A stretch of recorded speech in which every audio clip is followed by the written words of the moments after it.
Good morning. आज आहे दसरा आणि आमच्या परिवाराकडून तुम्हा सर्वांना दसऱ्याच्या खूप खूप शुभेच्छा. सोनं घ्या आणि सोन्यासारखे राहा. सकाळी उठल्याबरोबर मी दारात छान अशी रांगोळी काढून घेतली आणि त्यानंतर पूजेसाठी सरस्वती रांगोळी काढायला घेतली.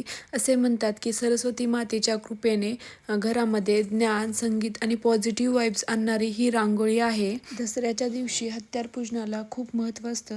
ज्यांच्या साह्याने आपले जीवन सुखकर होते अशा प्रत्येक साहित्याला आज आपण वंदन करतो. त्यानंतर मी वह्या पुस्तकांची पूजा करून घेतली आणि गाडीला हार बांधून गाडीचीही पूजा केली. तर आज होता आमच्याकडे पुरणपोळीचा स्वयंपाक. तर ते तयार करून सगळ्यात आधी मी देवीला नैवेद्य दाखवला. अशा प्रकारे आम्ही दसरा सेलिब्रेट केला. तर तुम्हाला हा व्हिडिओ कसा वाटला हे कमेंट करून नक्की सांगा. नंतर भेटूया नेक्स्ट व्हिडिओमध्ये. थँक्यू.